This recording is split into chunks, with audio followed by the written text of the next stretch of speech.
ஓம் சாந்தி 3/3/2025 காலை முரளி. ஓம் சாந்தி. பாப்தாதா மதுவனம். சாராம்சம். இனிய குழந்தைகளே, இந்த எல்லையற்ற நாடகத்தை உங்களுடைய உணர்வில் சதா வைத்திருப்பதன் மூலம் நீங்கள் எல்லையற்ற சந்தோஷத்தை கொண்டிருப்பீர்கள்.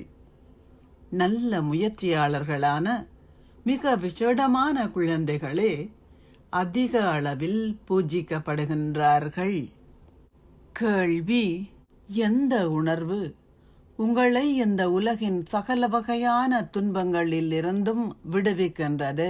முகமலர்ச்சியுடன் இருப்பதற்கான வழி என்ன? பதில்: நீங்கள் இப்பொழுது எதிர்கால புதிய உலகிற்கு செல்கின்றீர்கள் என்ற உணர்வில் எப்போதும் இருங்கள். எதிர்கால சந்தோஷத்தை பேணுங்கள். நீங்கள் உங்களுடைய துன்பம் அனைத்தையும் மறந்து விடுவீர்கள். இந்த தடைகள் நிறைந்த உலகில் தடைகளே இருக்கும்.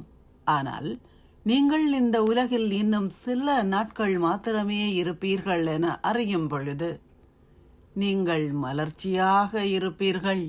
பாடல்: விழித்தெழுங்கள் ஓ மணவாட்டிகளே, விழித்தெழுங்கள், புதிய நாள் புலரப் போகின்றது. ஓம் சாந்தி. தாரணைக்கான சாராம்சம். 1. விவேகிகளாகி கடவுளின் பெயரில் அனைத்தையும் பயன்படுத்துவதன் மூலம் அவற்றை தகுதி வாய்ந்தவை ஆக்குங்கள். தூய்மையற்றவர்களுக்கு தானம் செய்யாதீர்கள். பிராமணர்களை தவிர வேறு எவருடனும் தொடர்பை கொண்டிராதீர்கள். 2. ஞானம் வெளியேறுவதை அனுமதிக்கும் வகையில் உங்கள் புத்தியில் எந்த ஓட்டைகளும் இல்லாதிருப்பதை நிச்சயம் செய்யுங்கள்.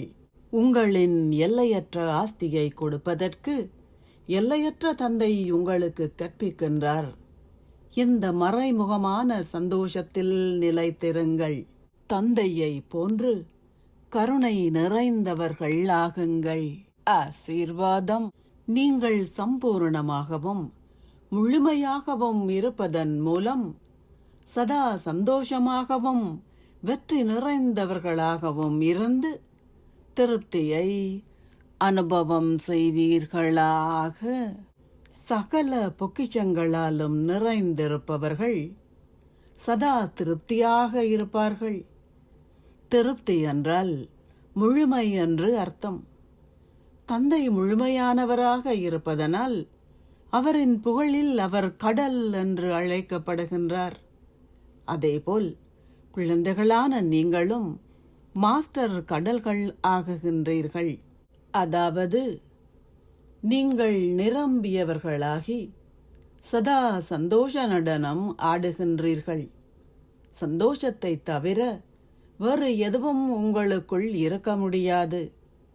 நீங்களே நிரம்பியவர்களாக இருப்பதனால் நீங்கள் எவரின் தொந்தரவிற்கும் உள்ளாக மாட்டீர்கள். எந்த வகையான குழப்பத்தையும் அல்லது தடையையும் ஒரு விளையாட்டாகவே நீங்கள் அனுபவம் செய்வீர்கள். பிரச்சனையும் களிப்பிற்கான வழிமுறையாக ஆகிவிடும். உங்களின் புத்தியில் நம்பிக்கை இருப்பதனால் நீங்கள் சதா சந்தோஷமாகவும் வெற்றியாளர்களாகவும் ஆகுவீர்கள். ஸ்லோகம்: இக்கட்டான சூழ்நிலைகளை பார்த்து பயப்படாதீர்கள்.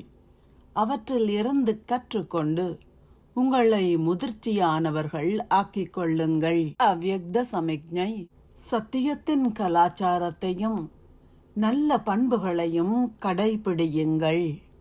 வலுவை பிரயோகிப்பதன் மூலம் எதையாவது உண்மை என நிரூபிக்க முயற்சி செய்பவர்கள் நிச்சயமாக தமக்குள் நேர்மையற்ற எதையாவது வைத்திருப்பார்கள்.